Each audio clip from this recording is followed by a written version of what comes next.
Hello! In this video we're going to be going through 5 hard GCSE Indices questions that you could get asked in your Maths GCSE. So here's the first question. We need to simplify fully 16 to the power of 3 over 4 times 8 to the power of minus 2 over 3 all over 2 to the power of minus 1.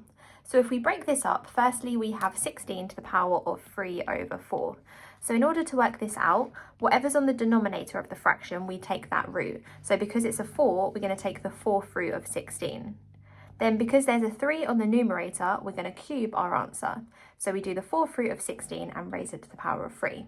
So the number that you have to multiply by itself 4 times to get to 16 is going to be 2, because 2 times 2 is 4, 4 times 2 is 8, and 8 times 2 is 16. So 2 to the power of 4 is 16, therefore the 4th root of 16 is 2. So we need to do 2 to the power of 3, and the answer to that is 8. So 16 to the power of 3 over 4 is going to be 8. Next, we're going to be doing 8 to the power of minus 2 over 3.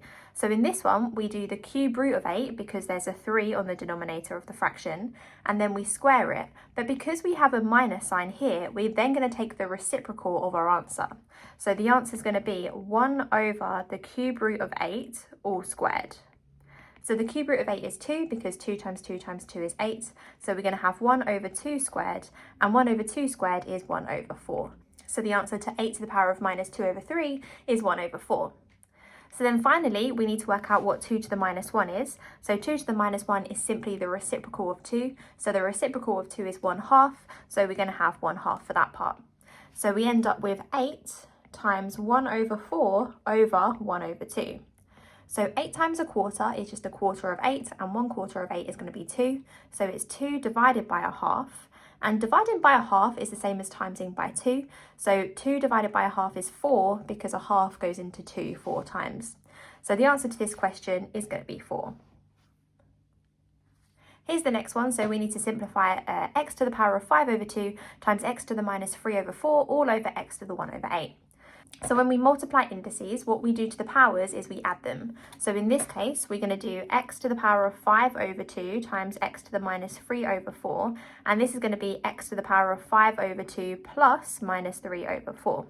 So in order to add those fractions, we need to make the denominators the same. So the common denominator of 2 and 4 is going to be 4. So if we have x to the power of something over 4 plus something over 4, so 5 over 2, if we want to make the denominator of 4, we can times it by 2. So 5 times 2 is 10. So we have 10 over 4. And minus 3 over 4 is just minus 3 over 4. So 10 take away 3 is 7. So we end up with x to the power of 7 over 4 for that part. And then what we're doing, so we end up with x to the 7 over 4, and we're dividing that by x to the 1 over 8. So when we're dividing, what we do is we subtract the powers, so we end up with x to the power of 7 over 4 take away 1 over 8. So once again, we need to make sure the denominators are the same, so the common denominator of 4 and 8 is going to be 8. So we end up with x to the power of something over 8 minus something over 8. So that's going to be 14 over 8 minus 1 over 8. So we end up with x to the power of 13 over 8. So the answer to this question is x to the power of 13 over 8. So here's the next question. So we need to solve an equation. So we have 3 to the power of 2x minus 1 is equal to 27 to the power of x plus 2. So in order to solve these kinds of equations, we need to have this number, which we call the base, the same in both of them. So we know that 3 and 27, they're both powers of 3. 3 is just 3 to the power of 1, 3 by itself is just 3, so this is just 3 to the 2x minus 1. But we can rewrite 27 as 3 cubed. So it's going to be 3 cubed to the power of x plus 2. So now what we can do, because we have brackets, is we can multiply. So we have 3 to the power of 2x minus 1 is equal to 3 to the power of 3x plus 6. So I've just expanded the brackets. So now just by comparing, we must have that this is equal to this if they're both the same. So we could therefore state that 2x minus 1 is equal to 3x plus 6. So now what we could do is minus 2x from both sides. So we end up with minus 1 equals x plus 6. And then if we minus 6 from both sides, we end up with x equals minus 7. And that is the answer to that question. Here's another question, so we need to simplify this one fully. So again, we need to make sure that for both of these numbers, the base is the same. So again, 27 and 9, they're both powers of 3. So rather than writing them as 27 to the power of 1 over 3 and 9 to the power of 1/2, we could rewrite them so that they're both powers of 3. So again, 27 is 3 to the power of 3, so we're doing 3 to the power of 3 all to the power of a third, and we're timesing that by 3 squared all to the power of a half. And then the whole thing we're doing to the power of -1. So what we can do now is we can times the powers because we have brackets. So 3 times a third is just 1, so we have 3 to the power of 1, and then 3 squared to the power of a half, so 2 times a half is also 1, so it's again 3 to the power of 1, and that's to the power of -1. So 3 to the power of 1 times 3 to the power of 1, that's just the same as 3 times 3, and 3 times 3 is 9, so we have 9 to the power of -1, and that is just taking the reciprocal of 9, which is 1 over 9. So the answer to this question is 1 over 9.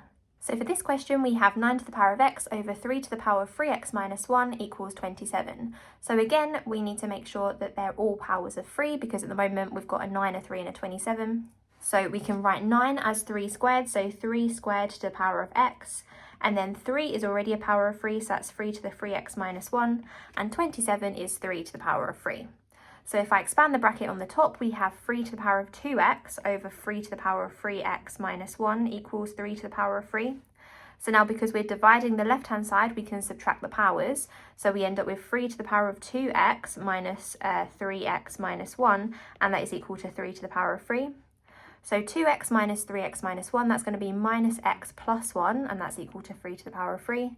So just by comparing the powers, I have minus x plus 1 is equal to 3. Therefore, minus x is equal to 2, and x is therefore equal to minus 2. So the answer to this question is x equals minus 2. So that's everything I have for this video, so thank you so much for watching. If you want more questions like this, I have a worksheet on my website. I'll link that down below. But thank you so much for watching, and I'll see you again in another video. Bye!